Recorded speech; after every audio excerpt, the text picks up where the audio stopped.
Welcome, everybody. Tina and I are really excited about having you here at our house. We have a series of tents because Chicago weather is completely unpredictable. The sun will probably be out, and it will rain, and it will get cold, all in the time that you are here tonight. But by the way, Chicago, I did want to say, well, two things. One, this is our 70th anniversary board and membership meeting.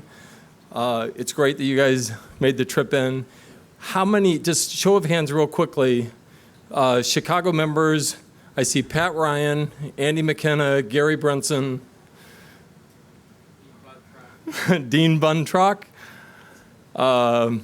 Those are all four pillars of the Chicago community. So I want to just give you a quick, I did this about in 2006 for all my partners at Goldman Sachs when we had the 2006 partners meeting in Chicago from around the world of what is Chicago, because most people fly over Chicago and don't stop. And Chicago is a city of 3 million, almost 3 million residents in the city, and almost 9. It's the third largest metropolitan area in the country. 52 million visit annually. 26 miles of lakefront. You're getting to see maybe a mile of it if you look both ways. There are a lot of mistakes about Chicago history. 1871, the Great Chicago Fire did start in Miss O'Leary's barn. None of us were there at the time, thankfully. And it was on the city's southwest side. It was not her cow's fault. Following the blaze, reconstruction efforts began.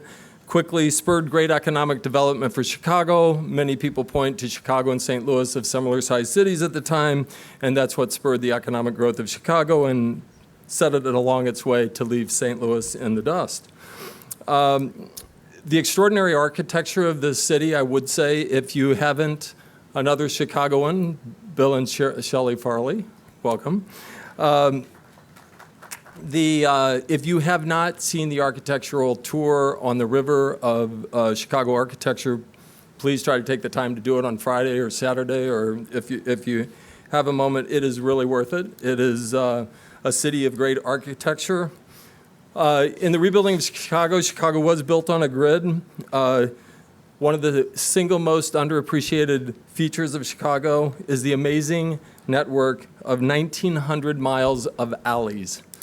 So you will really appreciate this if you've lived your life for the last 35 years staying in Chicago, living in Chicago in the financial world, and defying New York. One of the great things we have are alleys where we put our garbage, and New York doesn't, and that's why they put it on their streets. And sorry for all of you in New York, I had to do that. So in 1900, Chicago did complete a massive and highly innovative engineering project, and that was reversing the flow of the Chicago River so that it emptied into the Mississippi River instead of Lake Michigan, which makes our lake much cleaner. The only time it kind of gets attention at this point is on St. Patrick's Day when we dye it green. It's an amazing feat, and it's an amazing day in Chicago. It's a good time to visit. So Chicago has over 5,000 restaurants, 56 museums, 200 art galleries. We're hosting you at the Art Institute tomorrow night. The Art Institute has one of the world's largest and most extensive collection of Impressionism, Post-Impressionism paintings. And I'm almost done. Great universities, including most of us in this, those of us will fight over whether Northwestern or University of Chicago, my alma mater, University of Chicago, which is obviously the best of the two, but both great business schools, great medical schools, great law schools, and great colleges between those two universities. 8 professional sports teams. Pat Ryan is the proud part owner of the Chicago Bears, and is going to bring them back to the winning tradition that at one point they had. And the Chicago Cubs broke a very long drought last year, and we have Blackhawks and others that do win world championships and Stanley Cups, et cetera. Last thing, when people say the Loop is the elevated platform encircled the downtown area, which is encircled by the elevated platform train that goes around it. The most important thing is that Chicago is called the Windy City. Most people think it's because of the cold, hard breeze off the lake, which you will feel tonight at some point. It actually is not. It is actually refers to the sometimes boastful and long-winded politicians who have been deemed full of hot air, and that is the truth. Pat, Andy, everybody will tell you that. To avoid that moniker, I'm stopping. I will follow Franklin Roosevelt's advice. I'm going to be sincere, brief, and then be seated. So, thank you for coming. We're delighted on the 70th board meeting to be here. We hope you enjoy the evening. We hope you enjoy Chicago. Most of all, we hope that you enjoy each other. Whenever Horatio Alger members, life partners, friends, scholars, alumni get together, it's usually leads to extraordinary things, both at the time and afterwards. When you look at the history of this organization, the impact that it's had on kids, the impact it's had on each other and America and preserving the American dream, celebrating the American dream, it's pretty heady stuff.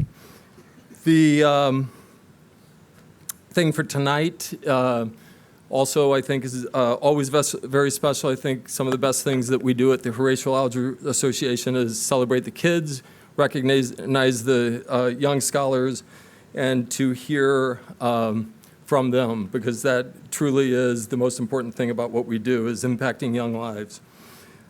Tonight, we have 4 of them with us. To facilitate that discussion, we're very pleased to have Dr. Nido Qubein. Where's Nido? Hopefully we have him. There you go. A man who is at home in the world of commerce and very much at the home with young people. He's a businessman, motivational speaker, author, and president of High Point University at North Carolina. He's been with us many times before, always does an excellent job. With that, welcome. He is a 2006 Horatio Alger Award winner, Dr. Nido Qubein. Thank you. Are we leaving this here or are we taking this down? Probably take it down. Yeah, could somebody help us so we can see the scholar? An immigrant to America at the age of 17. Byron, either you or I screwed up. Are we supposed to see a video? Yes, sir. Yes? So Byron, you screwed up. Yeah. All right. I will sit as you play the video. An immigrant to America at the age of 17, Nido Qubein soon launched his first business venture, a newsletter to churches, schools, and camps across America. At its height, his newsletter had 68,000 subscribers in 32 countries. Soon, Qubein finished his master's in business administration, and in 1973 began addressing business audiences, launching his public speaking career.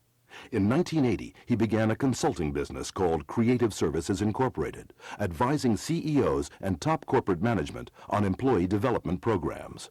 He has authored 15 business and leadership books, including Stairway to Success, Get the Best from Yourself, and How to Be a Great Communicator. His other business achievements are in investment banking, and he serves as the chairman of the Great Harvest Bread Company.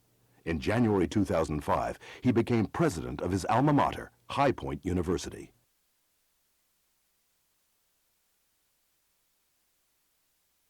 I grew up in a part of the world that for much of the time was tormented by war and civil issues of all kinds.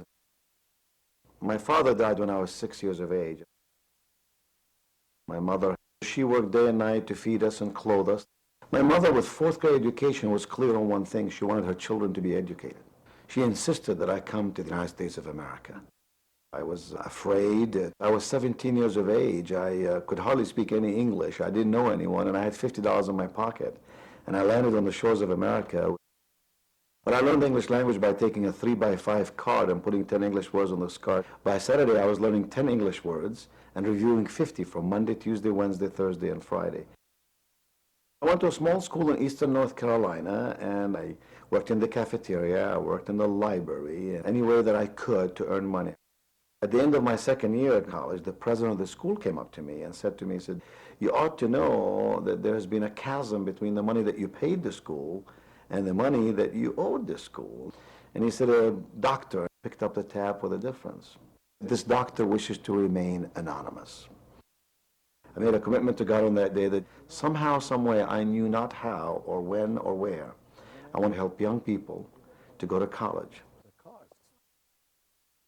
Upon graduation from graduate school, I began a little newsletter called Adventures with Youth, which we sold around the country to churches and schools and camps, and worked 17 hours a day, 7 days a week to do that. And by the end of the first year, in fact, I had 1,000 subscribers.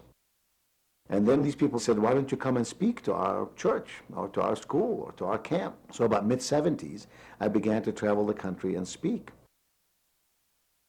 Hyper University is my alma mater. My friends came to see me, the trustees, and basically talked me into becoming its president. Nido has started from a very meager beginnings, gone through tremendous adversity, and turned his life around to make a successful person and go beyond that to give of himself and share of himself with others. The American dream is a fulfillment of our wishes, our aspirations, our hopes. Yes, there's an American dream, and it's bigger today than it has ever been before.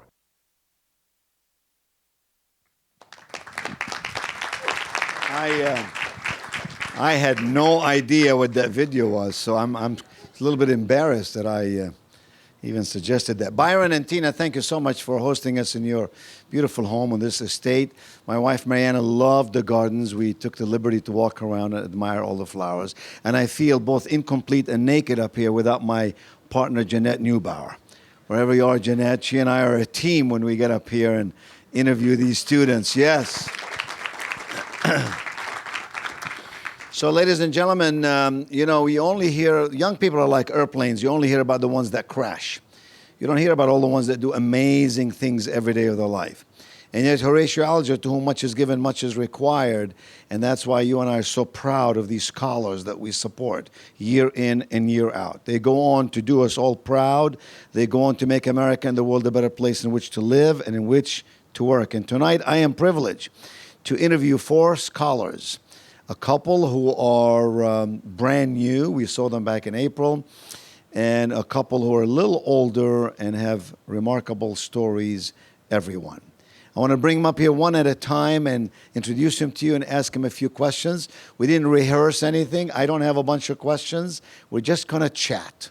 And I think you can just sort of eavesdrop on this little chat, and you will be enchanted and inspired by how Horatio Alger stands truly for the notion that out of adversity can emerge abundance. First, let me tell you about this young man. His name is Austin Kazarian. His father, Austin's father, accidentally ran over Austin's little brother when he was 1 year old. He ran over him with a lawnmower. And in so doing, it caused that young brother to lose his foot. And you might say that dad felt guilty, so guilty that his life became troubled. Troubled with drugs, troubled with meth. The mom brought them all up. And the mom regretfully became sick. And in 2007, Austin's mom went on to be in heaven. Not so long after that, the dad too passed away. The dad was taking care of Austin's 3 siblings in California. When Daddy went to heaven, Austin had to drop what he was doing, travel to California to look after his 3 siblings, the oldest of whom was only 13 years old. Austin moved to California and did his thing. But today, this young man you're about to see, 25 years of age, is attending the University of Iowa with a Dennis Washington scholarship, and he's studying to be a medical doctor. Horatio Alger members and partners, please help me welcome Austin Kazarian. Welcome, buddy. Welcome. So, Austin, you know, we've all read stories. We all know about people. We've all heard about people's troubles. And gosh, you're 25. And you look like $1 million, by the way. You look fabulous. Well, I hope I can look as good as you when I'm your age.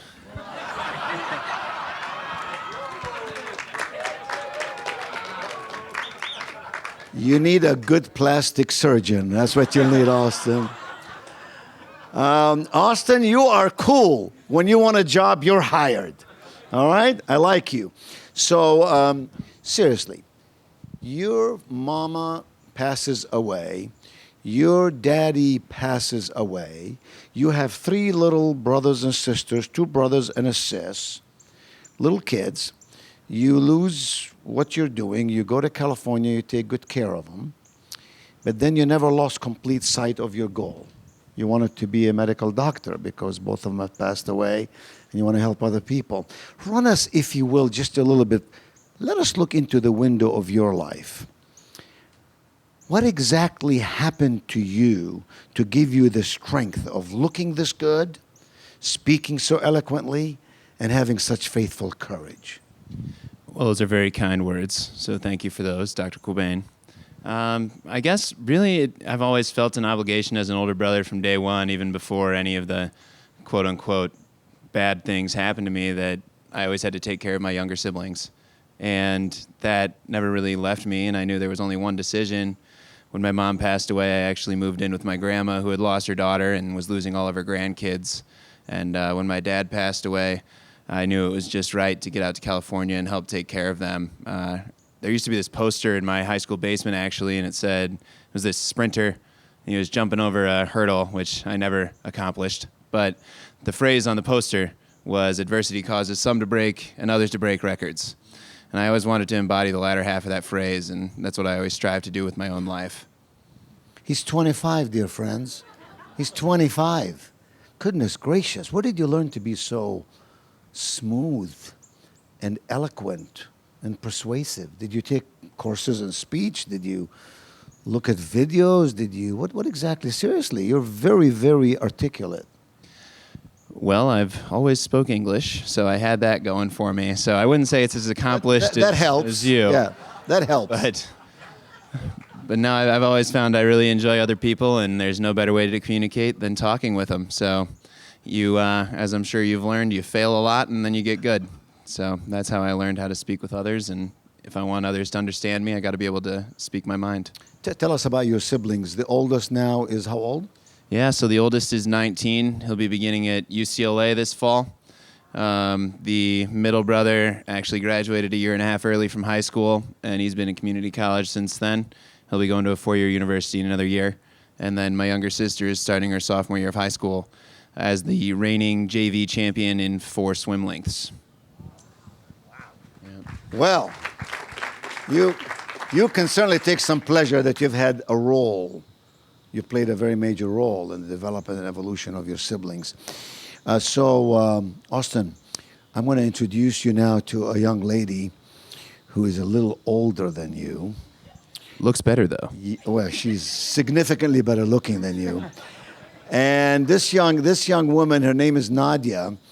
Nadia had Jamaican immigrants for parents. She grew up in South Bronx. She always wanted to go to an HBCU, historically black college or university. She went to the University of Maryland and Eastern Shore. She worked for J.P. Morgan. She came up the hard way with minimal economic resources, and yet she went to work with J.P. Morgan for 3 years running, and her job was underwriting lines of credit, are you ready for this? For high net worth families. Nadia, I believe in miracles. And her dream in life is to establish a nonprofit that can provide financial planning for folks and families who don't have the financial means. She's a single mom. She's at the moment, Byron, at the University of Chicago, studying for her MBA. She's on a Dennis Washington Scholarship. Ladies and gentlemen, please help me welcome Nadia, the young lady who grew up, and in spite of all difficulties, she became so successful. Come on up here, Nadia.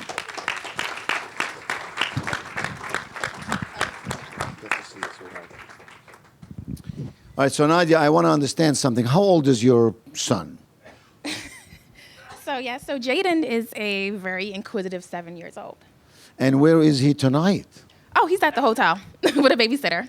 He's with a babysitter? Mm-hmm. Wow, and you're paying for the babysitter? No, I was thankful enough to have the association pay for a babysitter since the one that I actually hired canceled on me this morning.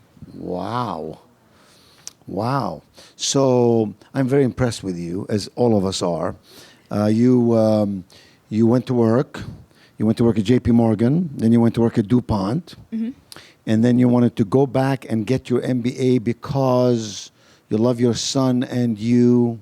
Yeah, so for me, when I had a good career at JP Morgan, worked at DuPont for 2 years, but I just wanted more. When I think about my family, my grandmother came from Jamaica. She didn't have anything. She was a housekeeper in Manhattan for a very wealthy family.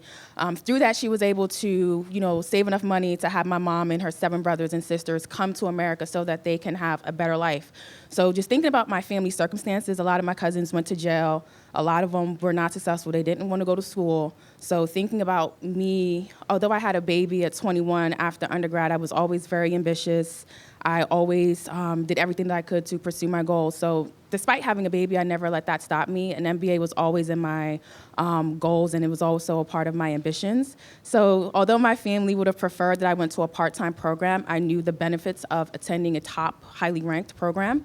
And I applied to University of Chicago, got in because I knew that I wanted more from my family, and I knew that I wanted my son to, be better than me. So hopefully he'll be going to Harvard or MIT or, one of those schools since he wants to be an architect. So we'll see what happens. But I knew that getting an MBA from U Chicago would definitely prepare me to be very successful in my career.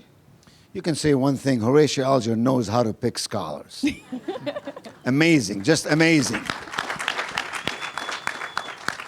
So, Nadia and Austin, I want to introduce you to identical twins. Trouble multiplied. Are they looking at me at the moment? Yes, they're sitting up front. We're going to bring them up here. So let me tell you about this identical twins that you met back in April. They're identical, but one is better looking than the other. And we're not going to tell who's who and who's what. They just will fight it out. Their names are Adam and Alex Sigliano. They hail from Florida. Their mom gave birth to this identical twins when mom was 16 years young. These guys are amazing. These guys have worked 2 jobs each, 40 to 50 hours a week while they were still in high school, and while both of them were working towards college credits. So get this, they're both entering college now. They just entered college last month or so. They're enrolled at Florida Atlantic University. They both want to go to medical school. And each of them has 2 years of college credits already. I told them as a college president, I hate people like them. Because we don't make enough money when they come in with 2 years of credit, right? Ladies and gentlemen, please help me welcome Adam and Alex Sigliano. Alex? So the guy who slicks his hair like I do, that's Alex. And this is Adam. And guys, you're from Florida, and we've all been keeping up with the news in Florida and the Irma, etc. How did you make it up here? Well, that's actually a complicated story. We stay in Fort Myers, Florida, and the eye of the hurricane actually came right over us. So our whole neighborhood's currently 3 to 4 feet underwater, and our whole fence was destroyed and trees fell over, and we didn't know if we'd be able to make it here today. So luckily, we got some people together and made it work with the association. We had to take a canoe to get our clothes here in garbage bags. Wait. You had what? A canoe. A canoe? Yeah, to get out of our A house. canoe to take you back to your home? To get out. Or to get out of your home? Mm-hmm. You're serious? Yes, sir. Okay. So we... So someone came over with a canoe, and you got in the canoe, and that's how you left your home? Yes, sir. So, would you like to... Yeah, we actually had our little brothers bring our clothes from a canoe as well, because we headed out earlier that day. So we had our little brothers bring our clothes in trash bags so they didn't get wet, in case the canoe flipped over. You put your clothes in trash bags so they don't get wet. You got on a canoe, and that's how you left your home. Yes, sir. And then we had the interesting journey of driving to Orlando from Fort Myers with 3/4 of a tank. So about an hour south of Orlando, we ran out of gas. You ran out of gas. Yes, sir. I'm not sure if you guys are familiar with the gas crisis in Florida. It's horrible. But And what happened? You ran out of gas, and where were you? What happened to you? Well, this wonderful association, Horatio Alger, we were keeping in contact with important people like Terry and Max, and they actually had some people come over with a 5-gallon gas tank, fill us up. And that's Wait a not minute, all. this is not adding up. You're not giving us fiction, are you? This is for real. So the association is based in D.C. You're in Florida. When you ran out of gas, where were you exactly? We were an hour south of Orlando in Lakeland. On the side of the road, in a farm, where were you? We were at a gas station. At a gas station. Yes, sir. That had no That gas. had no gas. A gas station that had no gas? Yep. And how did you get hold of the association? How did you connect with them? through texting and phone calls and emails and You told them we're here with no gas? yes, and Is Terry in the house? Do you cover this kind of stuff in crisis management? You have a training program for your staff? You're serious that the Horatio Alger Association from Washington, D.C. arranged for someone to drive to where you were and bring you gas so you can go? yeah, they not only filled us up with gas, they escorted us to a gas station to top us off, and then escort us to the hotel and make sure we made it safe. And Wow. Terry and Max stayed up the whole night for us. We were up till 3:30. Yeah, I would like to say thank you Wow. guys so much. You guys are lifesavers. Wow. Wow. That gives all of us members and partners new appreciation for Terry and his enormously wonderful staff. I had no idea. Terry, next time I'm out of something, I'm calling you first. I used to call AAA. I'm going to call you. So we're glad you're here. That's an amazing story. And so this wonderful clothes that you have on, were these in the trash bags that you're talking about? Yes, sir. Yes? Well, you look terrific. These two are 18 years old. Terrific. So, ladies and gentlemen, this is where your contributions go. This is what the work of Horatio Alger does, is selecting such young men and women whose background had experienced a lot of adversity and who have hope for the future, who have faithful courage and who can make wonderful things come to be. And I'm going to ask them some questions. They have no idea what I'm going to ask them. I'm not prepared with any questions. I'm just going to dialogue with them.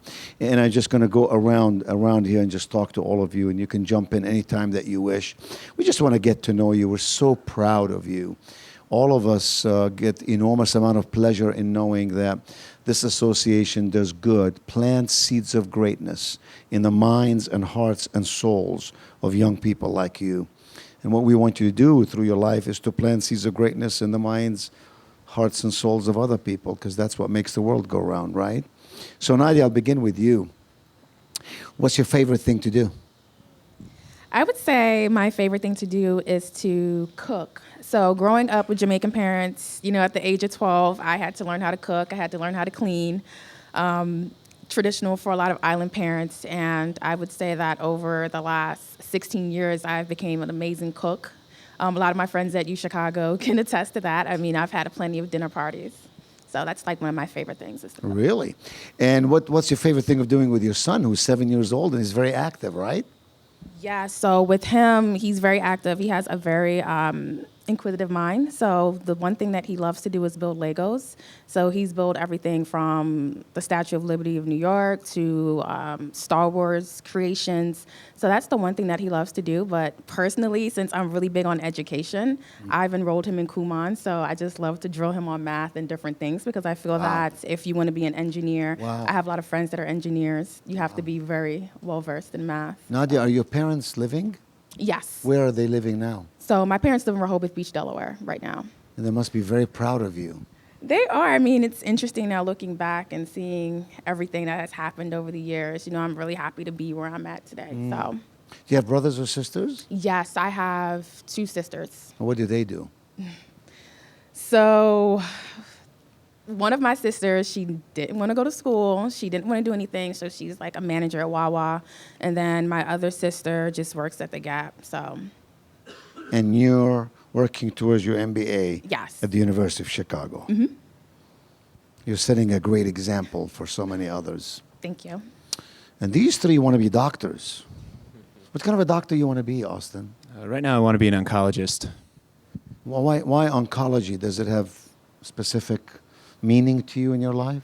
So it does. My grandmother on my father's side actually had MLL, which is a blood cancer. And then my grandma actually passed away from pancreatic cancer. So in 2014, when I first heard about her diagnosis, as I was walking to my finals, I got involved with an organization called the Pancreatic Cancer Action Network. I ended up coordinating their donations for all of Orange County the last 6 months. And then I also got involved with the City of Hope, which is a fantastic research hospital out in California, and did clinical cancer research for about a year and a half. City of Hope. One of my very good friends and a big benefactor of High Point University is a guy that Bob Brown knows very well as well, Ron Wanek. He just gave $50 million to the City of Hope to study cancer and the effects of cancer on people. That's incredible. So there's always somebody willing to pave the way for you. So the guy with the slick hair over there, Alex. Alex, if you could have the chance to have lunch with anybody in the world, living or dead, who would you pick? Well, there's so many options, and if I was to choose one person, it would have to be one of the presidents. I would say probably George Washington, just to see how he led this country, and when it was in dismay, and how he set the stronghold, a foundation for all the other presidents. What would you ask him? You'd say, President Washington, I want to know the answer to... Oh, I would ask him, how did you do it? You're the first president. The country was practically a mess. We just broke away from Britain. It must have been a crazy time. And I was always fascinated with him when doing our history class and going through college. You like history? History, Yes, sir. Big topic for you. How about you, Adam? Well, if I was to eat with someone living, or I'd pick dead, just because everyone who's alive, I could You could talk with them. I could and make. I They could could talk schedule back it, to you. Yes. make it work. Yes. Yes, Adam. But You I can had a- tell Adam is the naughtier of the 2 twins. All right, Adam. Who would it be? Well, I'd pick someone that's dead. Probably someone in my family. Probably a great grandparent. Really? Yep, and just ask them how my family came to be and why they think certain people act the way they do. And Like what? Like what? Act the way what? I mean, So- you're in your family. You've had some serious challenges. You've seen familial troubles and challenges with what? Alcohol, drugs. Yeah, drugs for Yes. pain medication to be specific. And you were little kids. And tell us what happened there. Well, our mom, she was always a great mother, but once she broke her toe, she became addicted to pain medication. And to get the sense of her high, or sense of euphoria, she began pawning our belongings and stealing money from families. So we ended up losing our house and losing family, and we were shunned from everybody and ignored until we really started becoming successful ourselves. And now everyone wants to be part of our lives.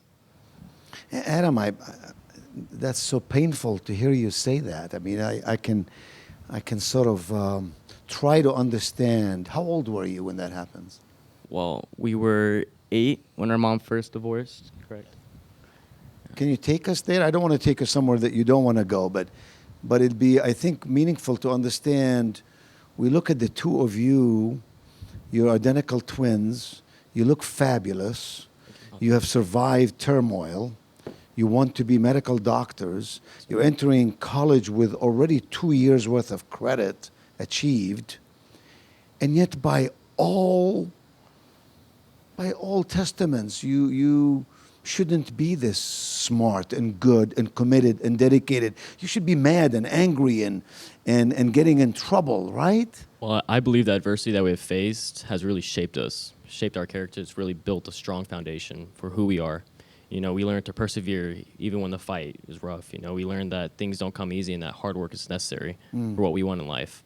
And it's helped us a lot. Can you share a story? And then in both of you in your application to Horatio Alger made the point that they're each other's rock, that these two truly are one, that they help each other, that they encourage each other in meaningful and purposeful ways. Is there a story you can tell us that was a turning point for you where you said, son of a gun, we will, in spite of? Was there a turning point? Well, when we were living with our mother, she is getting worse and driving under the influence, cars and crashing and pawning our computers. One time when we just started college, we had a big research paper due, and he did all his work on his computer, and our mom pawned it 3 days before it was due. So we had to run to the pawn shop and get a flash drive to take the document out and finish it at school. And I'd say that was the turning point where we decided that we had to take control of our lives. And if we want to be successful, we have to take control and do what's necessary. And that's when we got our job and enrolled full-time at college. To add on to that, our mom also just recently got pregnant by her drug dealer.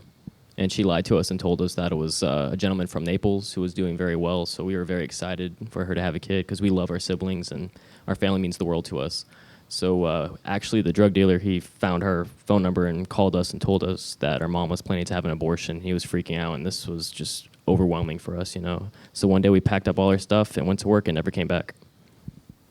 I mean, everybody sitting in this tent tonight is going to be feeling so good about just being in your presence. This is so inspiring that you could have turned the other way. You've chosen to go the right way. And just want you to know we admire you. And we have no doubt that you're going to succeed and do amazing things. And when you become doctors, I expect 25% discount on a hernia operation.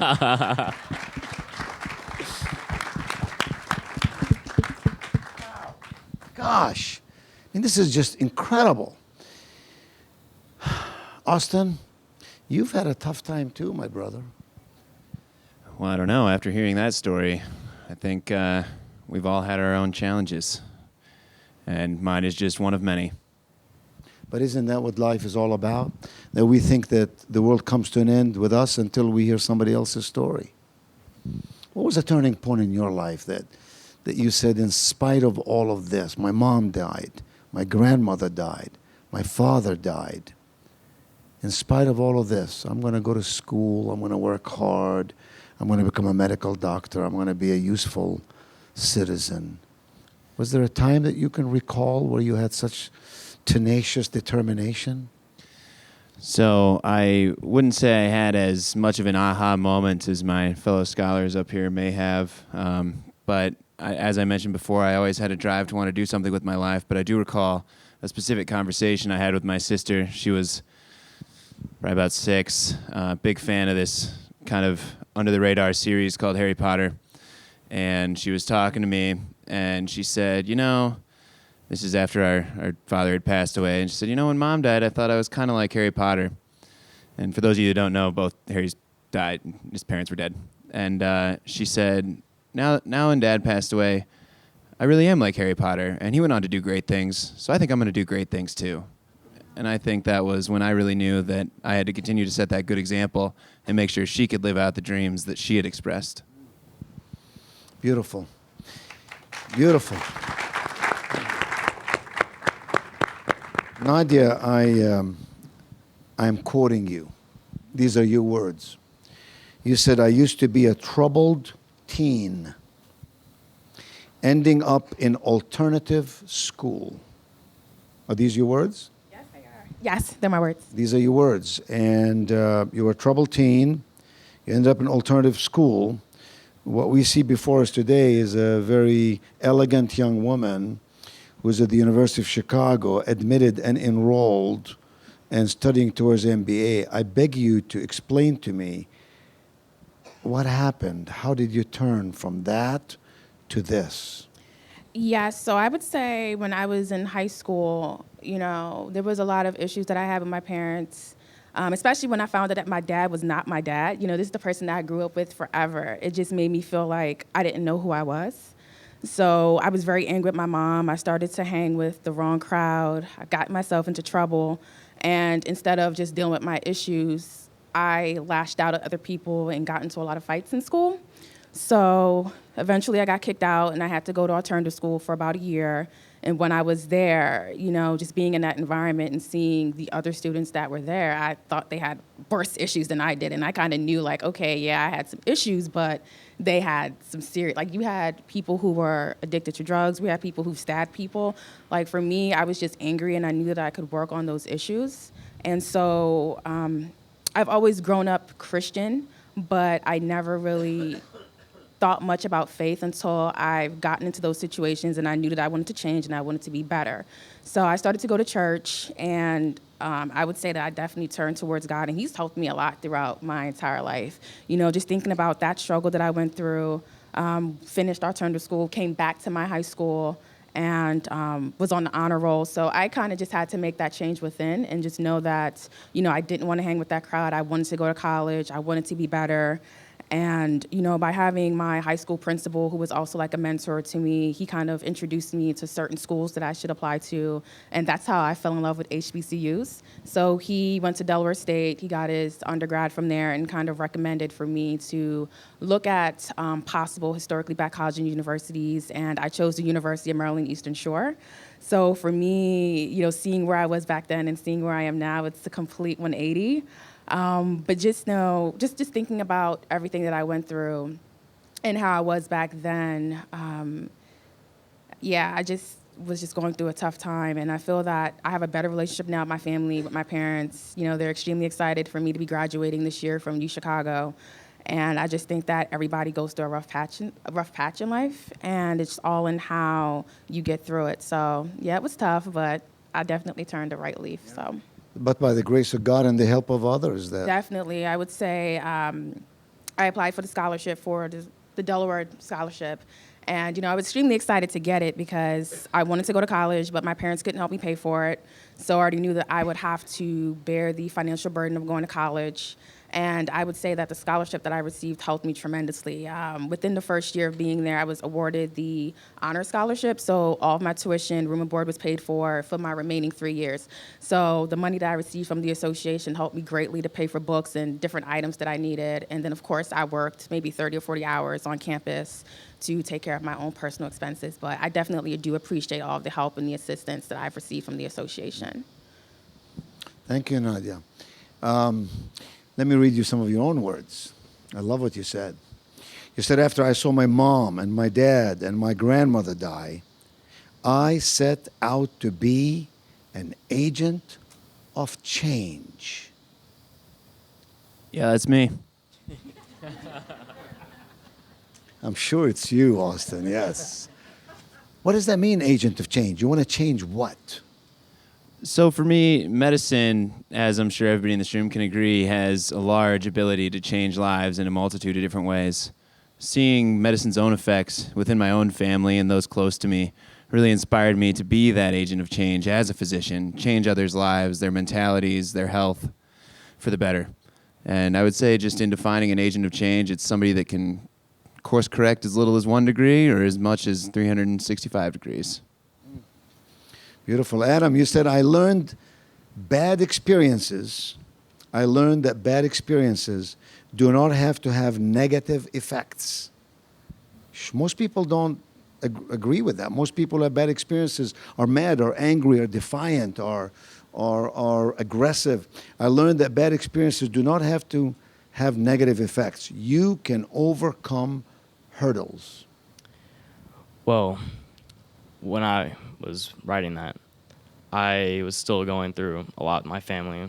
Still am. It's you take it day by day, but coming from situations as we all have, you don't want to be another statistic. You don't want to be that plane that crashes. You want to be that plane that soars and really makes a difference. So learning from your adversity, you can do everything you can to avoid following the same footsteps as your parents, or in this case. So are your parents still alive? Yes, sir. Do you see them? Do you talk with them? Do you live with them? Currently, we live in the dorms of Yeah, Jupiter, of course. Florida. Right. Yeah, but before we left, we moved in with our father. You live with father. And mom is where? She lives in Bonita Springs with our grandmother. I see. And she currently has our little sister. Is she doing better? Or? Periodically, she would do better, but currently she is not in the best state. Yeah. And that's got to break your heart, huh? Very much so. Yeah. Alex, you said never let anything stop you from achieving success. Clearly, that's what you're committed to do. Yes, sir. I've always been fascinated with working, and I felt that getting a job allowed me to escape this adversity, you know, these hurdles, the mountains you had to climb. Working was my get-out ticket. You know, that was my plane ticket out of home. You know, and that's what I did, and I worked 40 to 50 hours a week. I saved up a lot of money. I bought my own stuff, and it really showed me that education is important. If I wanted to get anywhere in life, I had to work hard and learn. And work 40 to 50 hours a week while you're earning college credits. Yes, sir. How did you do that? Lots of discipline, and with him, you know, we kept on top of each other. Encouraging each other. Yes, sir. We couldn't have done it without each other.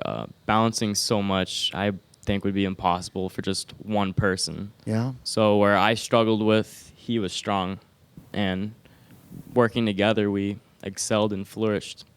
Yeah. I mean, I wish I could say he solely depended on me, but that wasn't the case. You depended on him? No, that he depended on me. That's what I wish to say, but we depended on each other. And You depended on each other, yeah. Yeah. Yeah. Alex, what are you afraid of? Honestly, I'm afraid of being in debt. I'm afraid of Being not, in debt? Yes, sir. I'm afraid of not having enough money to pay for things that are necessary to live. I'm horrified of seeing my bank account go down. You know, it's... I'm sure most people are. Yeah. But it's just... Why are you afraid of debt? What is it? Well, I mean, because we lived in scarcity our whole entire lives, you know, growing up. We knew what it was like not to have the necessary things to live. You know, we were always very, very skinny growing up, and that's because we didn't have food. You know, I want to be able to have food. I want my kids to have food. I don't want to ever worry about that ever again. It's really important to me. How about you, Adam? What are you afraid of? I'm scared of not being successful. I want to make an impact on the world and my community, and I want to change people's lives, including my younger siblings. One of them, my next younger brother, he's currently 16. He's following our same track. He just started college, and he works at the same job that we worked 50 hours a week. Really? What was the job? What did you do? We made subs through Jersey Mike's. Oh, you had food. Come on. At that point, we did, but before that, not so much. I see. Okay. Well, yeah. What makes you think you might not succeed? Why would you be scared of that? Well, you never know. My mother, she was always a passionate, loving person and would put her kids before anything. But some events, some things changes people, and she's not the same person that she was 13 years ago. And Events and circumstances could change the world, yes. Nadia, what are you afraid of, if anything? I would say that just thinking about everything that I've done, how far I've come, the one thing that scares me is not really achieving my full potential. So, you know, I'm happy that I've made it here, but I have so far to go just thinking about my career and where I want to be personally. So I would be, you know, the one thing that scares me is that I won't make it to where I, you know, have destined myself to go. Because I have always created like a career plan for myself and have achieved my goals short-term and long-term. So not being able to reach or to fulfill my full potential is something that scares me. Well, inch by inch, life is a cinch, right? You can't climb the mountain all at one time. Rome wasn't built in one day. What do you do for fun, Austin? Oh man, I was really prepared for that fear question. You don't have to tell us everything. Oh man, well, I'm always a big fan of just variety in life and challenging myself to do new things. So I would say there's not just one answer to that question. I'm always trying to find something new and different to try out there. Well, do you have a girlfriend? I am eligible. I don't think you're going to find one here tonight. You know, So, I don't know how to explain this to you, but maybe with the staff outside there, maybe with the catering staff. You're a good-looking guy, a very smart guy. A woman would walk 17 miles to meet you. Just your heart, your personal initiative alone would attract a woman with no problems. Well, you're making me blush. How about you guys? Do you double date? Well, You do everything else together. Only on Fridays. Only on Fridays? well, we don't have time to really commit to a relationship. We're focused on. I didn't ask about relationships, Adam. Oh, for fun? I just said, do you guys date together? Periodically. Yeah? Only on Fridays. On Fridays? Yes, sir. I mean, how do you find two girls to go out with both of you at the same time? We don't find them. They come to us. Oh, come on. They come to you two by two by two? And what happens if two of them came up and you two like the same girl? Well, actually, they both talk to me first. You know, they fight over me, and then, they get... He's lying. He's lying. I bet he's lying. He always Yes. catches the grenade. Yes. All right, let me ask you a serious question. This is a serious question. Now, every person in this room has a life story that one could write books about, right? You know that about Horatio Alger. Every person here has traveled the pathways of life in amazing, sometimes not easily describable ways. People here have climbed the highest mountain. They've swam across the widest chasms and built great success, right? And along the way, we've all failed at a few things too. So when you are, any of you, when you are talking to your friends and you say that you are a Horatio Alger scholar, and people say to you, what is that again? How do you explain Horatio Alger, Nadia?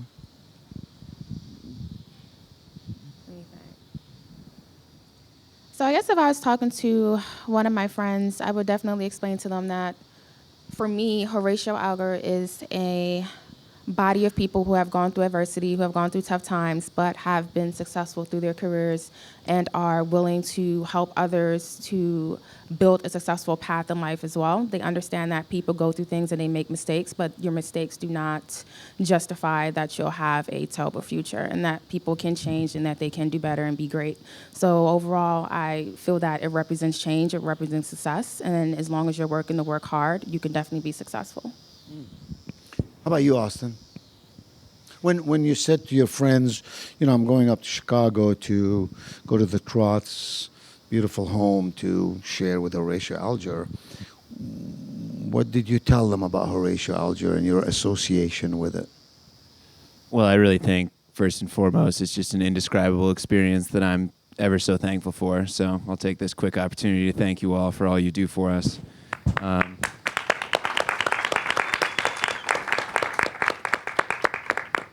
But secondly, when I'm describing it to them, I would say it's a body of people that have given me the encouragement to be the person that I dream of being. And to elaborate upon that, I really just describe and emphasize to them that it's a group of people that are unlike anybody I've ever met, especially my scholars, especially the members, and more and foremost, that it's a group of people that aren't afraid to touch on hard issues. I think something that Horatio Alger has really spoiled for me is that a lot of people in my generation tend to have surface level conversations about things that don't matter as much, and I've learned that there's a whole host of people out there that are willing to discuss things in life that really matter. So that's the group. That's beautiful. Nicely said. So Alex and Adam, you're 18 years old. You're just starting life, right? You have an amazing journey ahead of you. And you've had access to the Horatio Alger Association for Distinguished Americans.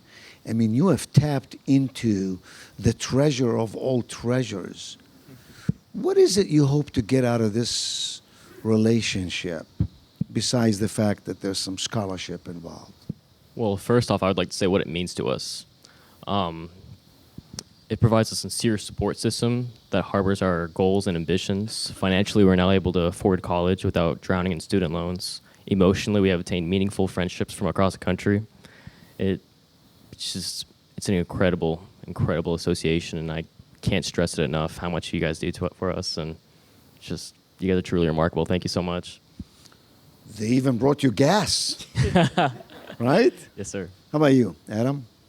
Well, the association, all the members, I look at you guys as role models. You guys, I want to be like you guys. I want to be as successful, be as generous, contribute to society and my community, and really make a difference in other people's lives like you guys have done for me. Thank you for that. So I think we're going for dinner, right?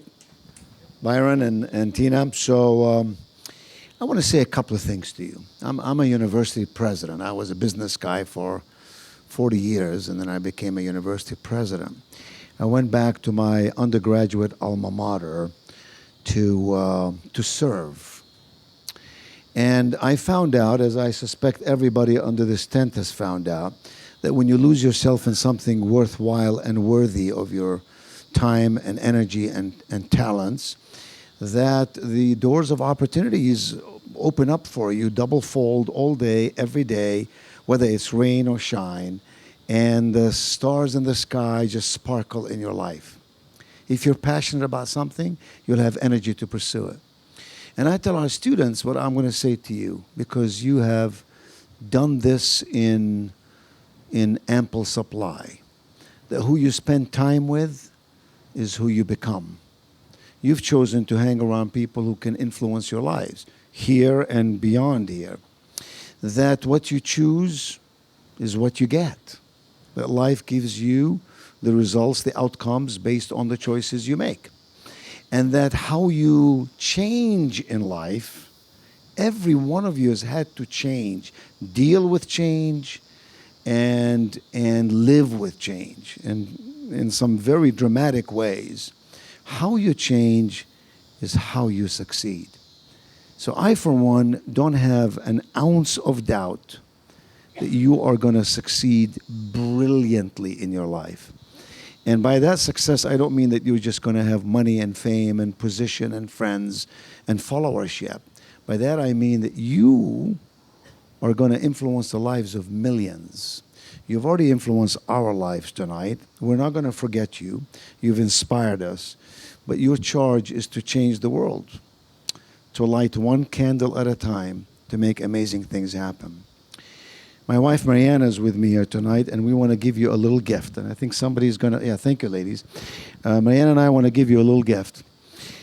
It's a little bag, and in this bag for each of you is an iPad, and also a Bose headset, and also, these are nice things, right? These are good things. Make sure you don't put those on eBay or anything, all right?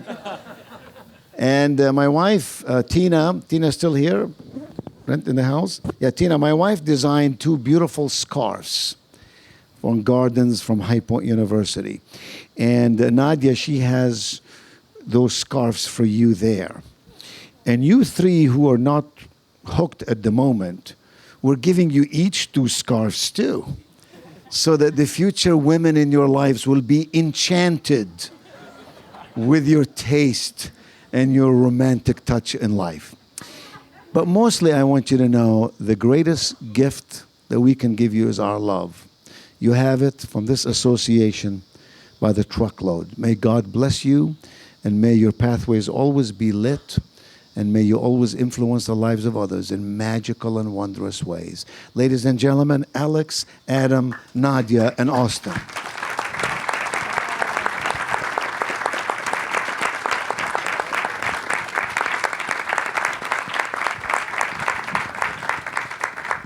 all downhill from that. Dr. Qubein, thank you very much for such an inspiring and prompting such a great discussion. To Austin, Nadia, Alex, Adam, you are inspiring. You are resilient. You're incredible people. Thanks for being great role models. Thanks for striving for everything you are striving for. Do not hesitate to reach out. Much of what you said tonight resonated with me. I hate debt. I don't have any. I had some when I left school, $50,000 to turn down full scholarships to go to University of Chicago because I knew someday I'd meet Joe Neubauer and he'd try to take all my money away. So I had to make a lot of it because he asked for a lot of money as chairman of the Board of Trustees of Chicago. But you're truly, truly inspiring and terrific student scholars and the epitome of what makes this a great use of our time and for everything we do. So thank you. For the three that are in med school or aspiring to med school, going to med school, Toby and Anita Cosgrove, who have spent their lifetime in healthcare. Toby is the head of the Cleveland Clinic. One of our fellow members is in the back of the room. You should make sure you seek him out. He is going to have a lot of time on his hands. He's announced that he's retiring from the Cleveland Clinic at the young age of 77. He told me never to say that, so I did. But you should make sure you spend time with Toby. And Nadia, just because I know this crowd, and the second you step off these steps, everybody's going to ask you for your resume. So I want it first. And you give me your resume from business school. With that, I would say also, for those of us that have been around Horatio Alger for a long while, I would say the story about Terry and the staff of Horatio Alger is not surprising at all because of the great job that they do in running this organization, but it is an amazing story. So let's give a hand to everybody. Thank you.